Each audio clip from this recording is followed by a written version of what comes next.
Hello, budding shamans to be! Welcome to the next episode of Overpowered's Path to Overpowered. We've told you about the panels, and you know what the buildings are, and you know who your followers are. All that is left to talk to you about is the Shaman. The Shaman is a powerful unit with the ability to reincarnate every single time she dies. She has a sizable pool of hit points and can hold her own in combat with the other unit types because of her ability to cast spells. Spells are what we will be looking at today, so without further ado, let's start talking magic. If you want a full dedicated breakdown of each individual spell, go and annoy this guy. He's started a spell breakdown series and will finish it if enough people nag him to. Otherwise, I'm just going to tell you what you need to know for multiplayer. I will link to his completed spell breakdowns in the description below. For the pros that may be watching this, I'll be covering advanced glitches separately. This is for the new player who simply wants to know what everything is. The first thing I want to address is Shaman range. The range of a Shaman's spell is indicated by the rotating magical circle thingy, this thing here. A Shaman's range increases as she goes up high ground and decreases as she climbs back down. A Shaman's range also increases when she's in a tower, and these two bonuses can stack for some mega sniping distance. This is the Blast spell. It is the first spell that the Shaman lands, and it is by far one of the most powerful. Blast costs 10,000 points of mana, it has 4 charges, and can be fired within a short range of your Shaman's position. A unit that is hit by a blast will be thrown into the air, although the blast itself only does a tiny amount of damage. Units hit by blast directly will take 700 falling damage, which is enough to outright kill most, but not all, follower types. Blasts are important for both dealing with enemy followers, and it's one of the primary ways to fight against enemy shamans. It also gives some of the coolest shaman battles in competitive play. You can use Blast to damage huts and burn piles of wood, in addition to its other uses. Following on from Blast, we have the Convert spell. While not inherently strong on the face of it, the Convert spell is probably one of the most powerful spells within the game. Found in level 6, it will convert wildmen to your tribe, increasing your population after a display of sparkly lights. Most of the single player levels in the original campaign can be rushed thanks to the power of Convert, and when populations drop low enough on the world, you can start converting the newly spawned wildmen around the map to sneak back into the game, or just draw out your defeat infinitely longer. Convert costs the same amount of mana as Blast at 10,000 mana, and it can also hold 4 charges. Unlike Blast, however, it has a much longer range. Following on from Convert, we have the Ghost Army spell. Costing 1800 points of mana and again holding 4 charges, it has a slightly longer range than Blast, and when cast spawns Ghost followers. If cast on open ground, it will spawn 6 Braves. If cast on a trained follower, it spawns 3 of that type, and if cast on the Shaman, it will make a Ghost Shaman. Ghosts are indistinguishable from the real thing when it comes to what your opponents can see. The primary use of Ghost Army is to distract towers, allowing your Shaman to tear them down with her more devastating spells, but it can also be used to push Shamans down from high ground. The ability to create fake Shamans, however, is one of its most useful features. In a game of strategy, misdirecting your opponent can be a powerful tool. Be warned, when ghosts get into melee combat, they instantly dissipate, so they cannot actually help your army that much. Ghost Army is a multiplayer only spell that is not unlocked anywhere in the single player. Swarm is a powerful spell, but significantly more expensive than the spells that came before it. Again, holding 4 charges, the Swarm spell costs 40,000 mana.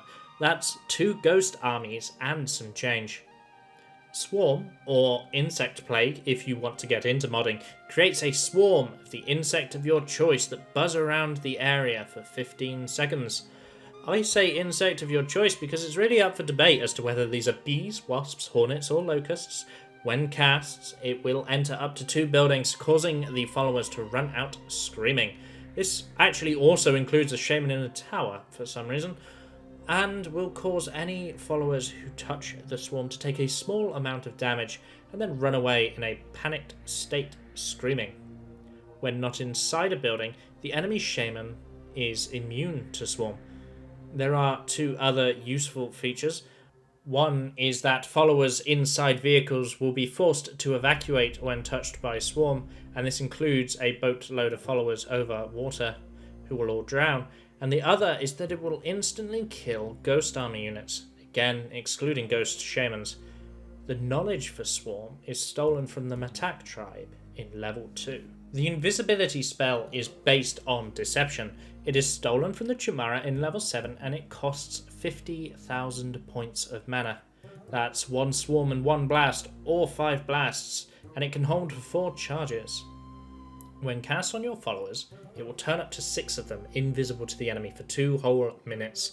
The shaman can't be affected by invisibility, and invisible followers can still be preached by preachers, as they never stop telling their very interesting stories.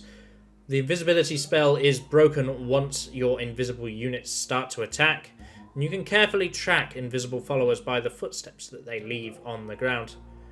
One of the most fun applications of this spell is to ambush enemy shamans with warriors or fire warriors. Magical Shield is an incredibly powerful spell, costing 60,000 points of mana. Again, it holds 4 charges and affects 6 followers. Spells that cast directly on a shielded unit will rebound to a random location within a small radius of the unit. The purpose of Magical Shield is to make your followers a threat to shamans and their defensive tower emplacements. You can steal Magical Shield from Chimera in level 14. Note that you can affect magically shielded followers by casting the Swarm, Hypnotise, or Swamp spells near but not directly on them. Taken from the Matak in level 6, we have the Land Bridge spell. It is one of the most technical spells, as it is used to expand bases, make hills, fix pathfinding, and so much more. It is the first of the land-altering spells that the Shaman comes across and will cost you 70,000 mana to charge. Again, you can have up to 4 charges of Land Bridge. It works by taking the point where your Shaman is stood, and the point where you cast the spell, and it creates a bridge between them. This factors in elevation, so is not only used to cross water, but can be used to damage buildings as well. The lightning spell is a devastating weapon, and much more powerful than blast. It kills enemy followers and set fire to trees and buildings. Awful Ashby impressions aside, lightning is actually 8 times more expensive than blast at a mighty 80,000 points of mana. It holds 4 charges and when cast causes a lightning bolt to strike the tile it was cast on. Any followers on that tile will be killed instantly, regardless of how much HP they have. It can be used to clear towers and snipe shamans. There is a delay between being cast and striking relative to the amount of distance the spell has to travel. You can kill your own followers with lightning, but not your own shaman. And when cast on buildings, it ignites the building, causing the follower inside to run out, as well as dealing 1 wood of damage to the building. There is a difference when the building is a guard tower, however, in which case the follower dies, but the damage remains the same. The lightning spell is stolen from the Matak in level 4. We now move on to the Hypnotise spell. Unlike all the spells that came before it, it can only hold 3 charges at a cost of 85,000 mana per charge. You steal Hypnotise from the Chimera in level 11, and when cast on followers they will temporarily switch sides for 40 seconds. It can be used to break up a powerful army and significantly weaken it, or to penetrate the defences of Magical Shield. It should be noted, however, that hypnotised followers can still be preached by preachers. The Shaman is of course immune to the effects of hypnotism. Following on from the Hypnotise spell, we move on to Tornado. Tornado is my favourite spell that sits within the current meta, and it is the first spell after Blast that you actually steal from the Dakini tribe. It is stolen in level 12. It costs 90,000 points of mana and holds 3 charges. Its range is slightly longer than Blast, which can make it useful in Shaman duels. However, its primary use is to destroy buildings. When cast directly onto buildings, the tornado will tear the building apart completely, throwing the wood piles through the air with reckless abandon. After a while, it will go off into the distance in a random direction within a cone from where it is cast. Sounds hard, but perhaps this diagram should help. But then, I'm not an artist, so maybe this diagram makes things worse. It can pick up followers, dealing falling damage to them, or carry them off into the distance. Fire warriors will still shoot whilst inside a tornado, so do be careful. There is a bug with Tornado where it will fail to destroy buildings when auto-cast. Auto-casting is when you cast outside of the range of a spell, and the Shaman moves to cast it. Back to stealing from the Matak now, we have my actual favourite spell, the Swamp spell. It's taken from them in level 11, and the Swamp spell costs 100,000 points of mana and has 3 charges. It instantly kills 10 followers, friendly or otherwise, and can commonly be used to seal off specific trooping paths, or make the Shaman pay a toll to repair one of her training huts. Shamans, friendly or otherwise, are not immune to the effects of Swamp. You can remove a swamp by shift right-clicking. Lava and sinking the land will also remove a swamp, and a swamp is cleared if it is in the reincarnation site. Ghosts will die to a swamp, but they do not add to the kill total. Flatten is another of Matak's spells and is stolen from them in level 14. It costs 125,000 points of mana and holds 3 charges. What Flatten does is it flattens the land around the point at which you cast. So if you cast it on a hill, it will make a bigger hill. If you cast it on the coast, it may make land or water, and if you cast it on low ground, it will flatten downhills, which can be devastating to defences. Flatten is an annoying spell, so let's move on.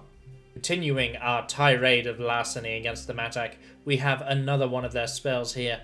Stolen in level 13 is Earthquake, our most powerful destructive spell. Earthquake costs 175,000 points of mana and can only hold 2 charges. When cast, it shakes the screen wildly before creating lava and sinking land.